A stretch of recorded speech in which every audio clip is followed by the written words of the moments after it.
It's day 39 in the Vendee globe, and Pip Hare has sent in her first report from on board the dismasted Medallia.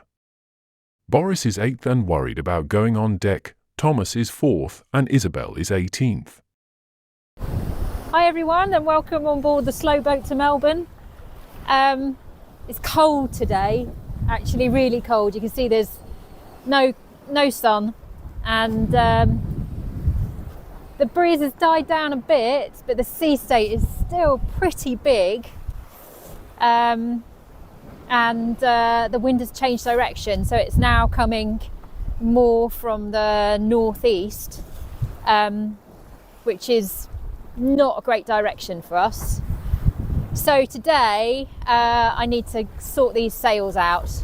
I kind of had a decompression day yesterday and did a lot of organising for where I'm going and what I'm going to do when I get there, but this doesn't work, and it really doesn't work when I don't want to go downwind. And so for the next 2 days I need to reach, and then the day after we've got some big northerlies coming. Looks like it's 30 knot northerlies. I'm not sure what's going to happen then. I really hope I don't end up back where I was. But today I need to be creative, think a bit, and try and make a sail plan that gets me to go a little bit faster and go a little bit more upwind. So let's take a little update on where I am. You can see the back half of the fleet approaching here. They are about 500 miles from my position. Here's Roman and Benjamin. That's where I would have been. That's where I dismasted there. So since I dismasted, we've done 139 miles, which isn't too bad. Here's Melbourne up here. So my waypoint outside Melbourne is 646 miles away. Now let's just have a little look at the weather, and you'll see the problems that I've got coming down the track. So here's the weather situation. We've got a high pressure here, and I am sailing in these kind of northeast winds there. So at the moment we're not making too bad a course. We're pretty much going down the rum line to Melbourne, but you can see that over time the wind is rotating to the north, and then it's getting quite strong. So we've got 25-30 knots of wind here, and that's the day after tomorrow from the north. And then there's a front that passes, and I've got easterly winds again. But the thing that I'm worried about is with those northerly winds, especially as they're strong, if I'm not able to reach well, then I just get pushed all the way back down here. And the danger there is that I'm trying to get above Tasmania. So I need to try and really try and make ground to the north, so I don't get pushed into Tasmania. Which is why I really want to try and get the boat to be able to reach a bit better, so I can make the most of the conditions. Because when the reaching does come, so here again, this is on the 21st, the wind is quite strong, and if I can't at least even hold my station, then I'm worried that I'm going to get blown all the way down there. So you can see already that at this wind angle, that sail's really struggling to deliver any power. There's 3 things that I could do to make it better. So one is just hoist it up to the top. So what I'm going to do is just lengthen the lashing on the bottom and hoist it up to the top, and that will just get all the geometry a little bit better. The second thing is I need to move the clew point, the clew which is where I attach the sheet, so it's the bottom back corner of the sail. I need to move that up the sail so that I can pull it in and down. So what I'm going to do is just kind of mark out where I think the new clew point should be, and then I'm going to build a new clue while the sail is still up and driving, and hopefully then that will be ready to use maybe tomorrow morning. And then the other thing that I could do is, can you see the sail is flying completely free, so it's not attached to a stay at all, and that's the problem as well when you're trying to go upwind. So the other thing I could do is attach the sail to the forestay, but that would involve taking the outrigger down, and I don't really want to do that at this stage, but in a couple of days, if I get becalmed, then that's something I'll definitely do. So let's get cracking. So next then I need to get all the materials I need to create this clue, and I'm actually just going to stick it on the sail. So I need some Dyneema to make the loops for the clue strops, and then I need some material, sail material, to stick onto the sail. And of course all of that is stacked right into the back of the boat, because that's where it was when I dismasted. So that means I've got a lot of gear shifting to do.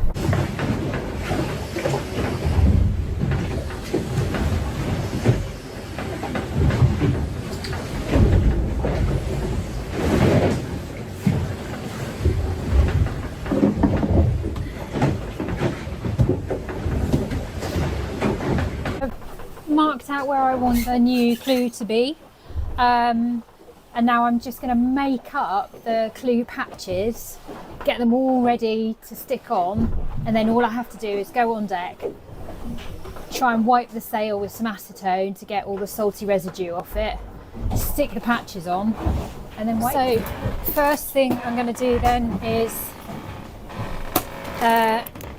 make my strops. God, the motion's going really bad at the moment. It's not when you're sailing, you kind of get into a rhythm with the motion and you expect it, you know. But because there's no mast, the keel just is really aggressive, the righting moment. So the waves knock the boat around a lot, and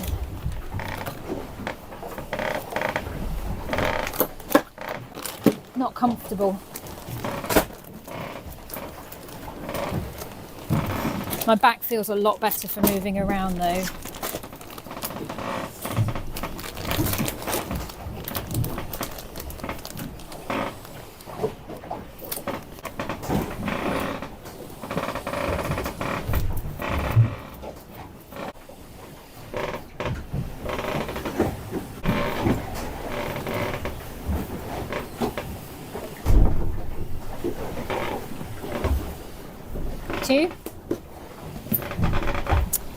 Now I'm going to just separate the ends out because I'm going to glue them on. I just want to make sure there's a good surface area for them to attach to.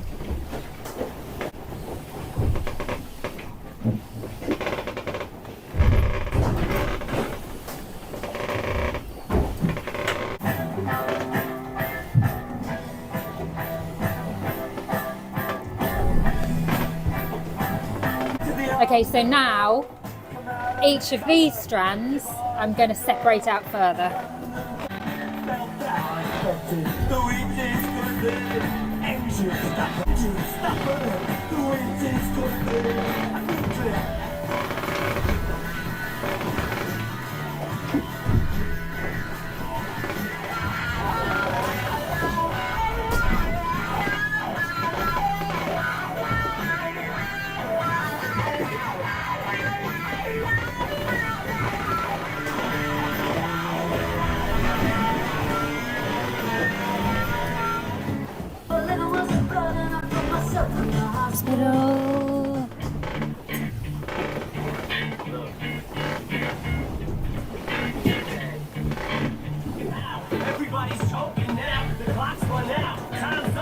Okay, so next thing then is I'm going to cut out the patches that will go on the sail and prepare them for gluing these on.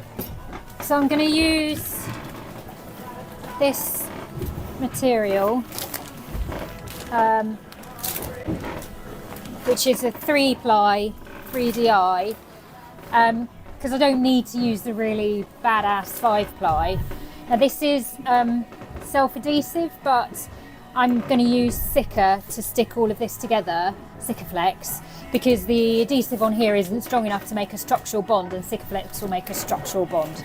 So I just need to cut the shapes out now.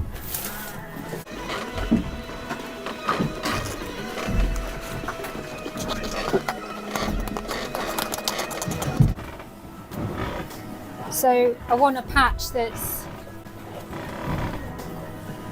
big enough for this to fan out in, like that, but then also it's got plenty of surface area to stick to the sail with, so I've got maximum possibility that this is going to stick on. So this seems about right. I'll cut out another one of these, and then always round the edges, because if there's a corner, a hard corner, then it's just going to try and peel off. So you just need to round the edges off on this. Cut another one out, and then it's time to get messy. So I am notoriously messy with Sikkaflex, as you might have seen by the state of my foul weather gear. What the hell though? Get in there, that's what I say.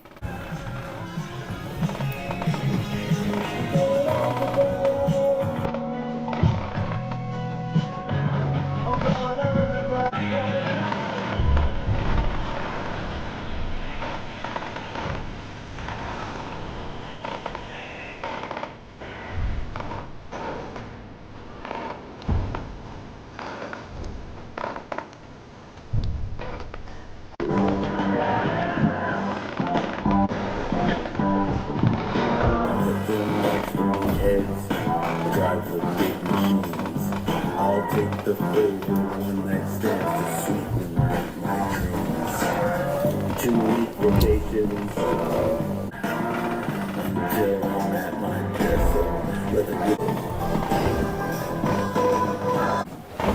So there we go. That's clue number 1. So now I just need to go out on deck, prepare the sail. So I'm going to dry it off with smacetone, and then I'm going to stick that one on before I have a go at the next one, just so I don't end up with 2 sticky Sikkaflex patches that are just going to cover me and everything else in Sikkaflex.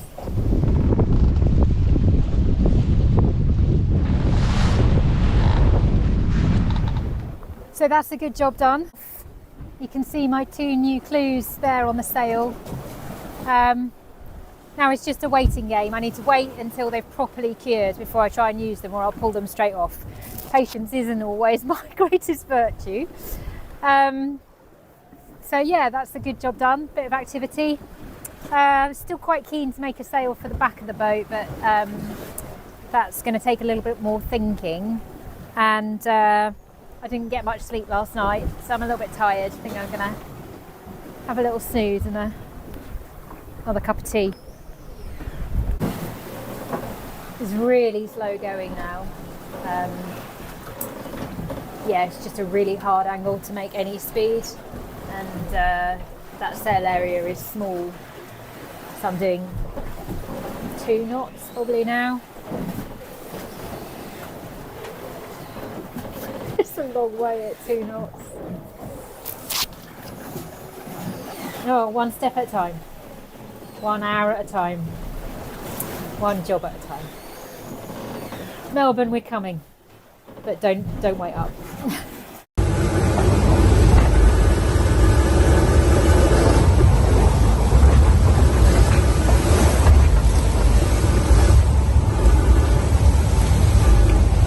You don't want to be on deck, no? The water is 6 degrees or less. And it's a bit damp as well. Really dark, you don't see anything. Good thing we have autopilots and nice comfortable cockpits.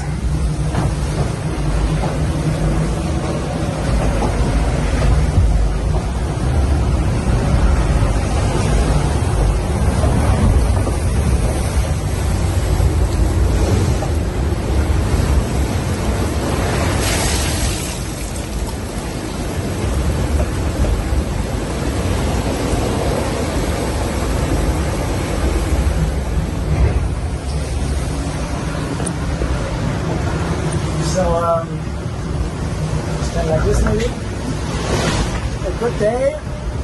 What happened today? We went from the jib top to the bigger J0, and I found a problem on the furler, so I changed the furler.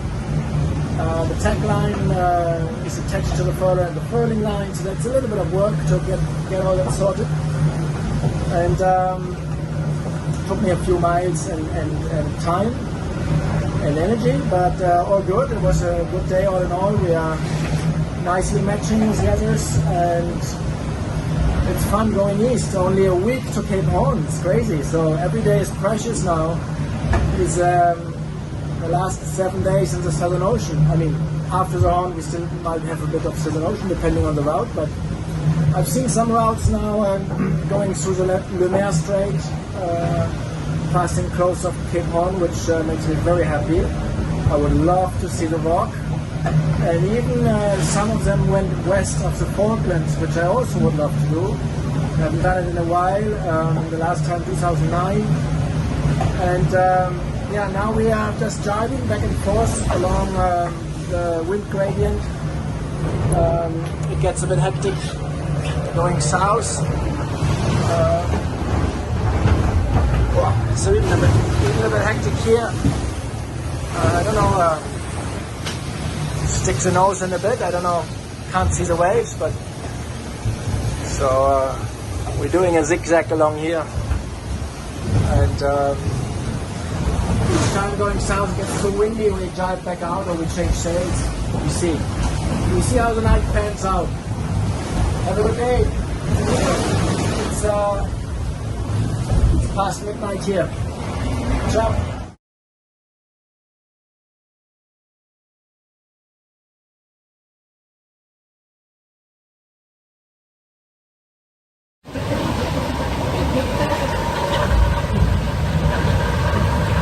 All sim pour Advance 2, Nico, que tu me reçois sur le CED.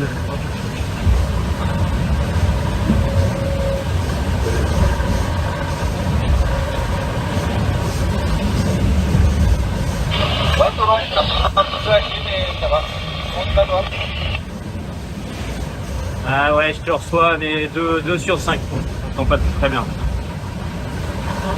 Ouais, pareil, je te reçois pas très bien, ouais.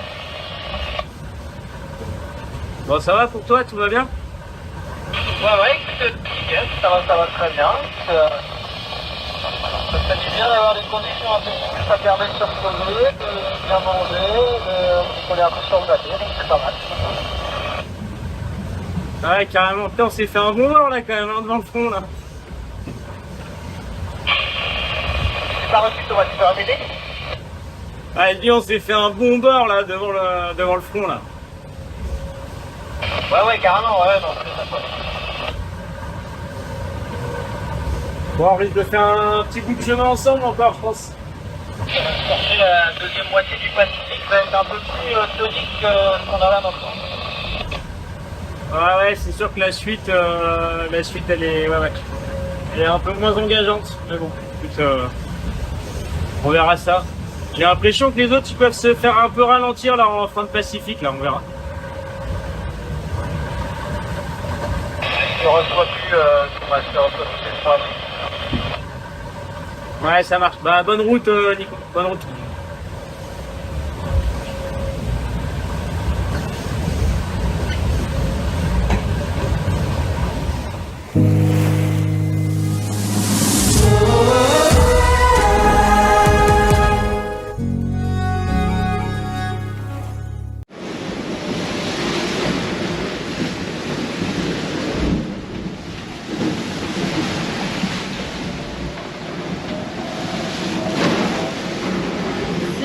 poste de riz numéro 1 qui s'est cassé cette nuit. Mais j'ai pu faire un remplacement provisoire. Donc ça y est, c'est reparti. C'est presque réglé.